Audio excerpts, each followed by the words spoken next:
And coming up in a few minutes, it's John and Kate plus 8 plus 1, and that equals scandal. But they're on the defense, and we'll tell you what they have to say today when we talk entertainment on the Matt Hayes Show. Coming up later on. Right now, Nick, back to you. All right, from real-life outer space issues to Gene Roddenberry's take on outer space. I know you're going to get to the Star Trek later, but right now, Matt, you've got a lot more sort of Hollywood and interesting entertainment stories coming up for us. Absolutely, including info on one of your favorite TV shows, John and Kate plus 8. I've never seen it. Haven't you? You know, I really haven't, actually. It's like a big, long argument. Okay. These two fight all the time. That's probably why I haven't watched it. Well, and it's kind of not surprising what's going on here, given the way these two fight. Well, you mentioned it last night. Yes, I know, and it's really big news. More tonight on the infidelity charges leveled against John Gosselin of the John and Kate plus 8 TV series. His wife, Kate, appeared on the Today Show this morning. Host Meredith Vieira asked her what she did when she first heard the allegations. You know, we're dealing with it privately. It's kind of ironic to say that because we do have a reality show. People see the good, the bad, and the ugly, but there are those things that we keep to ourselves, and we're working through it together, and I think that's the important thing. For his part, John released a statement saying, "These allegations are false and just plain hurtful. I did not cheat on Kate." This is a story that's getting lots of attention. Last week, Us Magazine, which broke the story, sold more than 1 million copies. That makes it one of the most successful issues of the magazine this year. Well, is there no end to Oprah's power? A blessing from the Queen of Daytime can sell books, movies, CDs, and yes, even Kentucky Fried Chicken.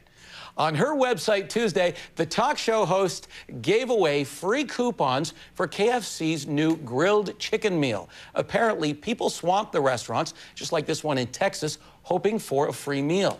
A spokesman for the fast food chain said many stores actually ran out of the items.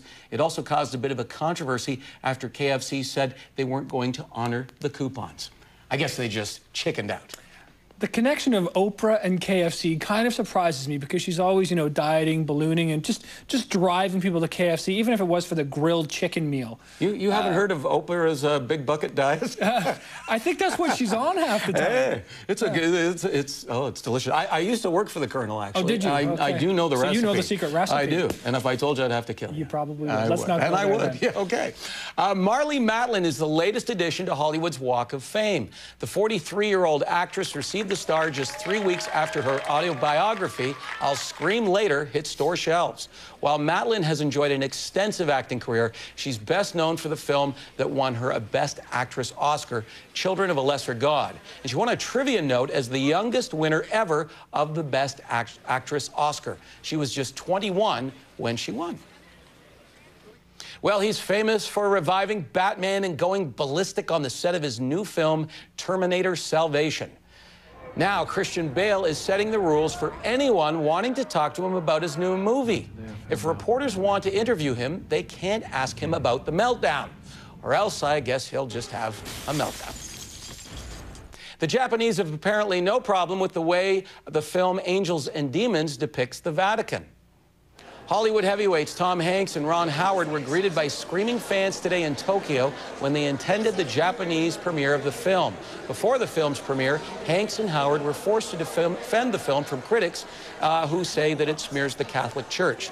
The movie version of the Da Vinci Code also upset the Vatican, but still grossed more than $750 million worldwide, including Japan. And finally, have you heard about this new film, Star Trek? It opens tonight on selected screens before opening nationally tomorrow. Of course, I'll be there for the official opening. But first, a look back at how Star Trek has changed since it first took flight in 1966. Here's Mark Barger. Space, the final frontier. Star Trek's been around for more than 40 years. Everyone kind of knows Spock. Everyone kind of knows Live Long and Prosper, and I always kind of knew it. I didn't know why. Enlist in Starfleet. The uninitiated get a chance to find out this weekend as Star Trek gets a makeover. Fear in the face of certain death. Our movie's a little younger, it's a little bit more athletic, it's a little more muscular, you know, so it's got a different vibe. Producers went back to Star Trek's roots to show how the series' original characters came together. But for the very first time, it's new actors in those roles. The design of the film and everything was take the spirit of the original and do our version of it, but not ever try to impersonate it.